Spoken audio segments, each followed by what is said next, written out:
Let us pray. God, our parent, our creator and our sustainer, we have come to your presence this evening. Lord, thank you for the opportunity that you have given to us to come to your holy sanctuary and to worship you and to meditate upon your word. Lord, we commit this time unto your care and your guidance. Lord, it is just your grace, not at all our merit, that we are alive during this time of the pandemic situation. Lord, thank you for the gift of life that you have given to us. Lord, we give you all glory and honor. Lord, especially we are praying for this evening's worship service. We commit it unto your care and guidance. Lord, we seek your presence to be with us throughout this service. Especially this evening we are praying for the church. Especially we are praying for the people, those who have lost their near and dear ones. Lord, you console the family, you take care of them, give them your protection. And also we are praying for the people, those who are sick among us. Lord, we ask your healing touch to be with them. Heal them and give them speedy recovery. We pray for dear pastors, family. Lord, heal them, give them complete recovery. We also pray for the people, those who are in hospitals, those who are in the home quarantines. Lord, those who are taking medicine. Lord, those who are seeking help. We commit all these friends unto your care and guidance. Lord, we ask your protection to be with them. Guide them. Take care of them. Take care of all their needs. We give you all glory and honor. We commit this time unto your feet. Lord, you are the source of life. You are the one who is making our lives more comfortable during this. Especially we pray for people, those who are having financial problems. Lord, you take care of them. Give them your helping hands. We also pray for the church, the president, the general secretary, the treasurer, the secretary of the board, and all the elders of the church. Lord, you bless them. Give them your guidance. We pray for the pastors' families. Especially we are praying for Reverend Moses and his family. As they are sick, Lord, we ask your healing touch to be with them. Heal them and give them speedy recovery. We also pray for our family. Take care of all our needs. We also pray for Sexton's family, Arjun and his family. Lord, bless them. Lord, we also pray for Bhaskar Rao. Take care of him. Take care of all his needs. We give you all glory and honor. We commit this time unto your care and guidance. As we are going to meditate upon your word, Lord, we seek your presence to be with us, guide us and lead us. In Jesus' precious name we pray. Amen. Praise him, all creatures here below. Praise him above in heavenly host. Praise Father, Son, and Holy Ghost. Amen. Good evening, friends. Once again, a warm welcome to you all in the matchless name of our Lord and Savior Jesus Christ. As this, the day of the Pentecost, as we celebrate the festival of Pentecost, once again we welcome you to the midst. The scripture portion for this evening's meditation has been recorded from the Gospel of Saint Matthew, chapter 7, verses 13 to 23. The Gospel according to Saint Matthew, chapter 7, verses 13 to 23. Before we get into the meditation, let us look to the Lord in prayer. Lord, the source of the inspiration of your word, Lord, we have come to your presence this evening. Lord, as we continue to meditate upon your word, Lord, we seek your guidance. We seek your presence to be continued with us. As we celebrate the festival of the Pentecost, Lord, you have sent your Holy Spirit on the people, those who are gathered in the upper room. Lord, you have motivated them to become the challengers of the world of that time. Lord, we give you all glory and honor. Lord, as we continue to meditate upon your word, we seek your presence to be with us. Let the words of my mouth and the meditations of all our hearts be acceptable to you, our rock and our redeemer. Amen. Friends, as we are continuing our meditation from this Sermon on the Mount, almost we have done through it and we have come to the end of the Sermon on the Mount. And as we continue to meditate from the chapter 7, and this evening we are going to look into from verses 13 to 23 onwards. So here the entire scripture portion talks about very important elements, and there are three important things that have been dealt in these 10 verses. From verses 13 and 14, we have meditated upon, it talks about the narrow gate, and from verse 15 to 20, it talks about the tree and its fruits, and verse 21, 22 and 23 talks about the concerning the self-deception. So altogether, this evening's reflection has been titled as the narrow gate. The narrow gate. According to Jesus' own words, there are many people who consider themselves as Christians. In other words, there are people who themselves wanted to be called as Christians, and they claim that they are Christians. In this section on Christians' destiny, Jesus teaches us three things about the genuine Christianity or genuine followers of Christ. Genuine Christianity or the followers of Christ begins with true conversion. It produces a fruitful life. It ends with a favorable judgment. And Jesus used several illustrations to explain this kind of or this concept. So verses 13 to 14 talks about genuine Christianity begins with true conversion. Genuine Christianity or genuine children of God begins with true conversion. Two different gates leading to two different destinations. Two different gates that lead to two different destinations. As we look, enter through the narrow gate, for the gate is wide and the road is easy that leads to destruction, and there are many who take it. For the gate is narrow and the road is hard that leads to life, and there are few who find it. So the two different gates and the two different destinations. So enter through the narrow gate. So Jesus begins with an urgent commandment saying that enter through the narrow gate. In other words, you must take a decision. There is only one way onto the narrow road, that in through the narrow road. So the reason the gate is narrow is that there is only one way to reach God. There is only one way to reach the Lord Almighty. But the gate is narrow, it squeezes.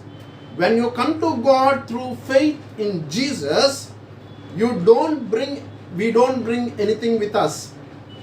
The only thing is we just follow our God. We leave our pride, we leave our prejudice, we leave all our works, we leave all that hinders us to come to Christ. The second thing that Jesus here brings forth before us, the wide gate, the road leads to destruction. The road that leads to destruction. Here I wanted to bring forth before you few important observations. First of all, notice that it is easy to find the whole easier way than the narrow gate. Next, the board road is crowded, the broad road is crowded. The road represents the world. There are many people who are following it. They wanted to come to Christ or they wanted to follow God, but they don't want to leave their prejudice. They don't want to leave their egos. They don't want to leave their shortcomings. They don't want to leave anything. So, here Jesus clearly says that although it is broad, but the destination is very difficult. The destination is the road. See, it leads to destruction, and then many people are interested to take this. And the narrow gate that leads to life. And you find a new thing in this. You find a new thing in this. Jesus tells us to enter through the narrow gate, not only because the broad gate leads to destruction, but the narrow gate leads to the life. So, the two gates and the two different kinds of destination. And the narrow gate's destination leads to the life in all its fullness. The life in all its fullness. There is totality in that life. There is a life which gives a hope. There is a life which gives some kind of happiness. There is a life which gives some kind of joy. There is a life which gives us some kind of which we can't express in our words. It is a feeling that leads to us. Secondly, that a tree and its fruits.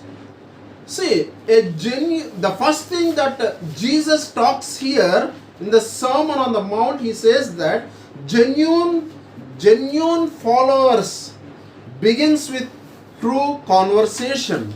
And secondly, genuine followers will always produce a fruitful life. A genuine followers will always produce a fruitful life. Verse 15 to 20 onwards, that a tree and its fruits. Beware of false prophets who come to you in sheep's clothing, but inwardly are ravenous wolves. So, watch out for the false prophets. The book of Jeremiah, chapter 23, verses 21 and 22 talks about the false prophets. So, false prophets in the Old Testament are those who claim to be speaking for God, but their words are their own. They does not communicate what God says. They try to interpret their own way of communicating. So here Jesus says that they play the part well, but they are the wolves, those who are covered themselves. So here Jesus says that you will recognize the false prophets by their fruits.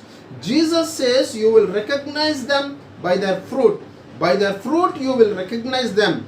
Do people pick grapes from thorn bushes? No.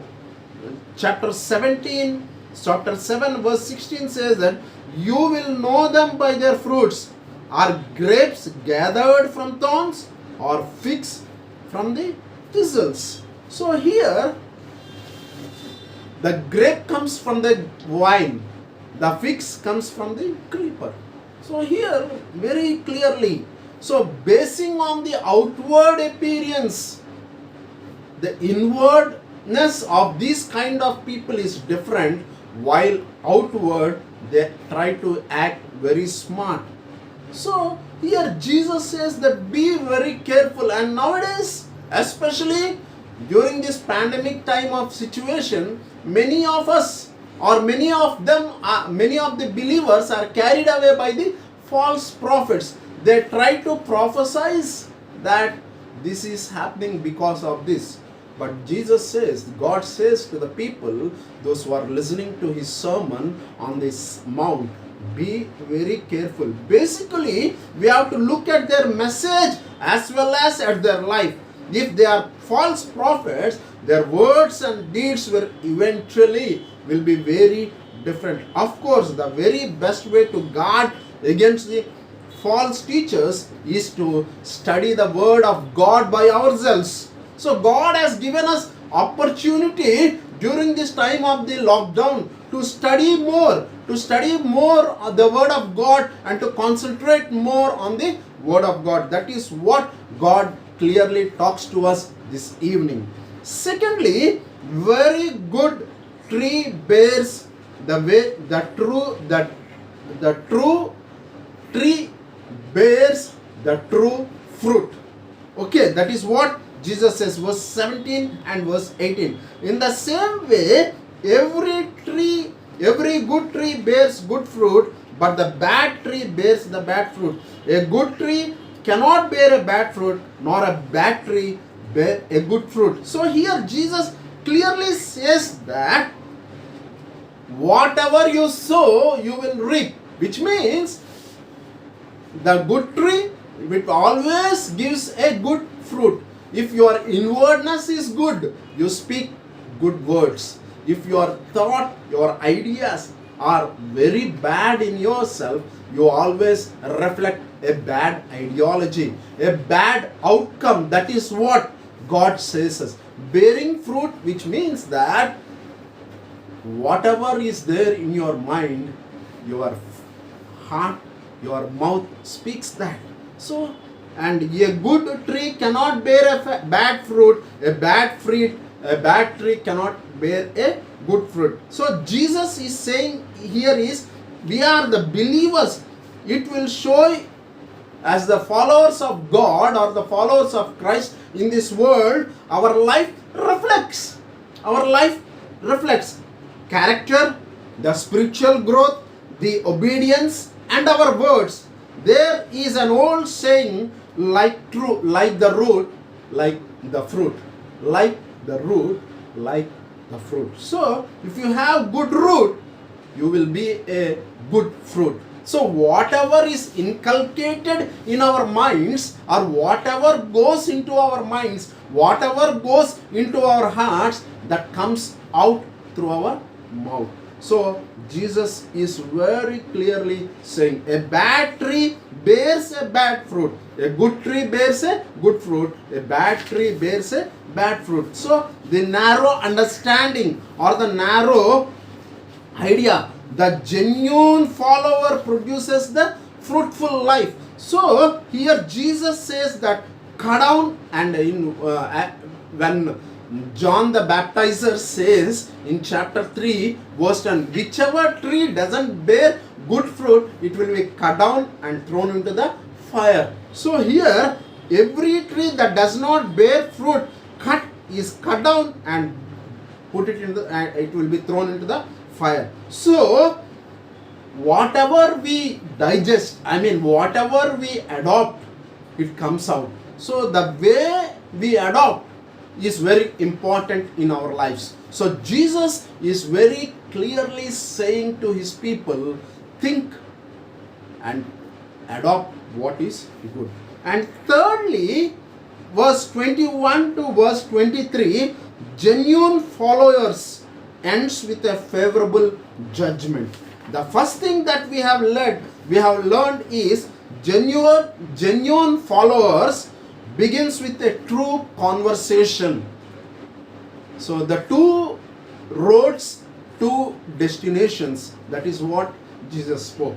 The second thing that Jesus spoke is that Jesus says very clearly in that is that genuine followers produce fruitful life. Genuine followers produce fruitful life. And thirdly, verse 21 and 23, Jesus says genuine followers ends with a favorable judgment. Genuine followers will always ends with a favorable judgment. Verse 21 to 23. Not everyone who says to me, Lord, Lord, will enter into the kingdom of heaven, but only the one who does the will of my Father in heaven. On that day, many will say to me, Lord, Lord, did we not prophesy in your name, and cast out demons in your name, and we have did many deeds of power in your name. Then I will declare to them, I never knew you.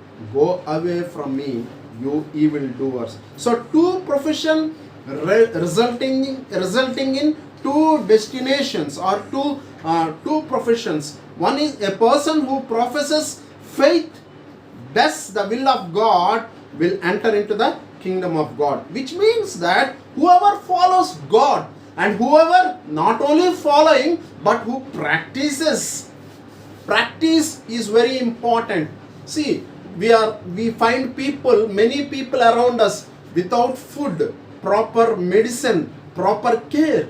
Put mission in practice, mission in action is very important at the need of the hour.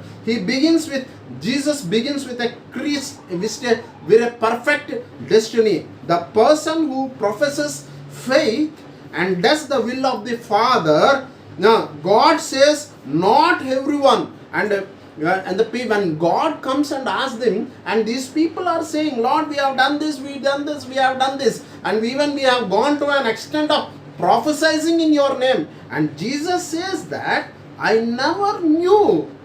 On the day of judgment day, Jesus says, I never knew who you are. You are self-proclaimed or self-accumulated, or you are claimed leaders, and you never did. Your words will not save you. Our deeds will not save us on that day. Because people nowadays, they are saying that for God we have done this. Lord, in the name of God we have done this. And Jesus clearly says to them, saying that I never knew you evildoers. People are cheating in the name of God.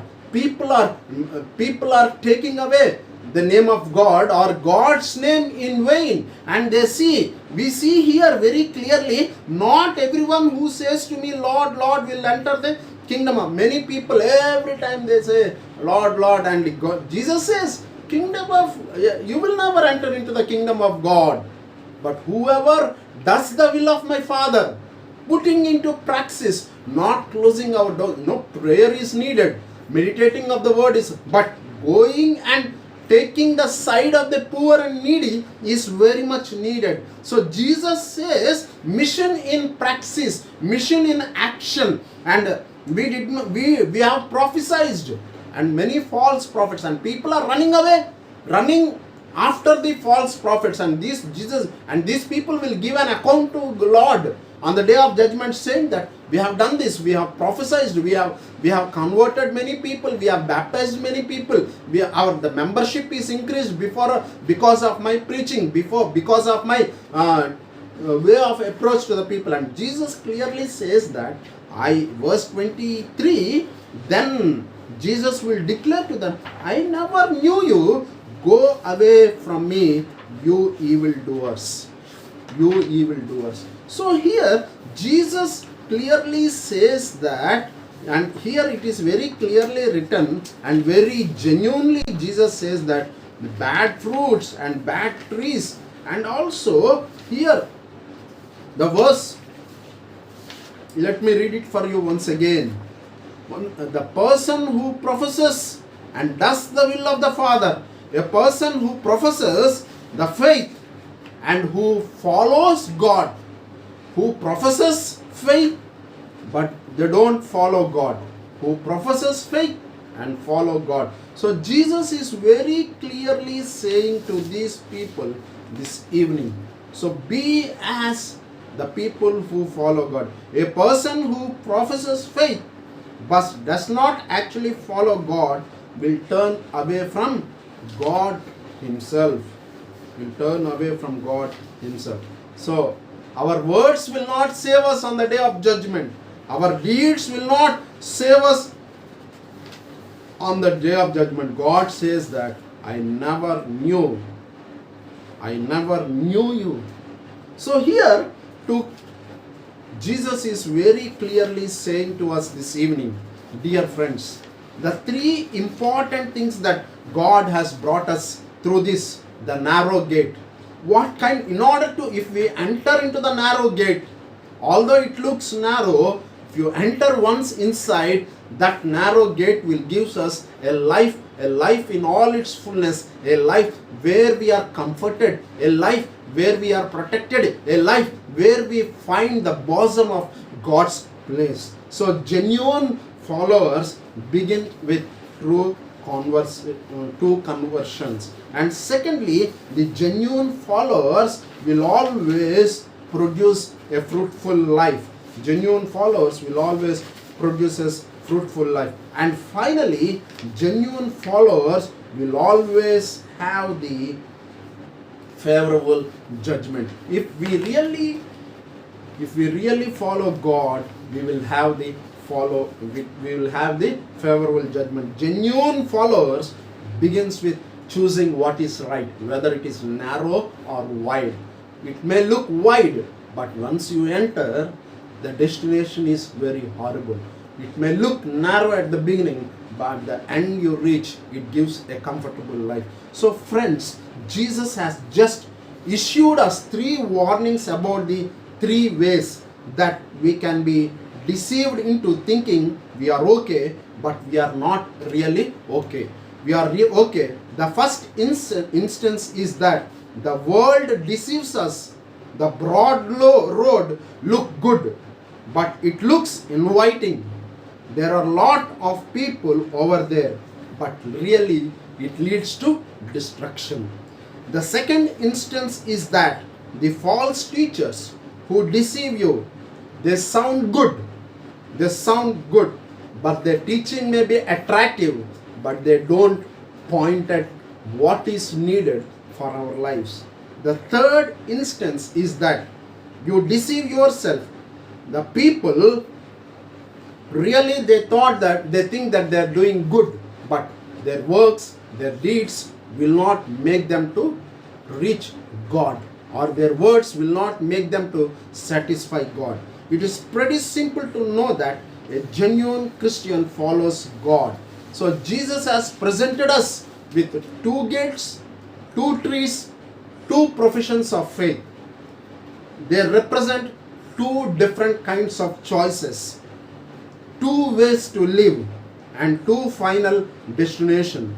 But at the end, it all, only one thing comes to God. He is the gate by which we enter. He is the way which we follow. He is our ultimate destination.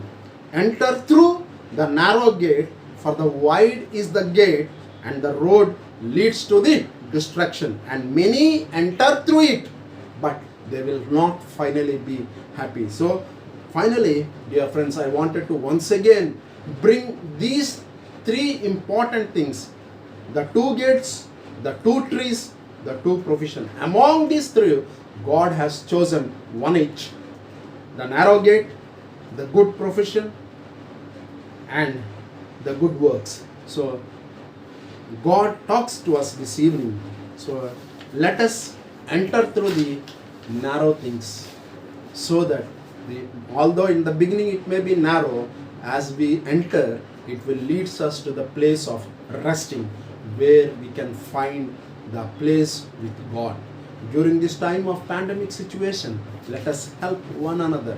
Let us care for one another. Let us pray for one another. May the Lord add His blessings to the listening and understanding of His holy word. Amen. Let's pray. God, we thank you and praise you for the word that you have given to us this evening, the narrow gate. Lord, you have given us with the beautiful explanation what we have to choose. The 2 gates, the 2 lives, the 2 trees, and the true professions. The narrow gate, the good profession, to be as genuine people and to do the genuine work. Lord, thank you for the word that you have spoken to us as this time of trial and temptation, as we are in the unrest of health disaster. Lord, you have spoken us, you have comforted us through your word. Lord, thank you for the word that you has come to us this evening. Lord, bless all the friends, those who are watching this online. You comfort them, help them to make the right choice in their lives. Lord, help them to follow the narrow way. Help them to follow the prophets who are genuine. Help them to follow the right actions in their life. Lord, you are the one who comfort them. You are the one who take care of them. Lord, you are the one who is guiding them in all their things. Lord, thank you for friends, those who have helped us in bringing this online. Lord, we pray for Vijay and his team as they are struggling to bring this and made available to people. Lord, we give you all glory and honor. Lord, bless each and every one. As we depart from this place, Lord, we ask your presence to be with us throughout this week until we meet next week. We pray for all the people, those who are sick among us. Lord, we ask your healing touch to be with them. Heal them and give them speedy recovery. We also pray for people, those who are watching online. Bless each and every one around the country, around the globe. We give you all glory and honor. We ask this prayer in the matchless name of our Lord and Savior Jesus Christ. Amen. May the grace of our Lord Jesus Christ, the love of the Father, and the comforting guidance of the Holy Spirit rest and abide with us now and forevermore. Amen. Thank you, friends. Have a good evening.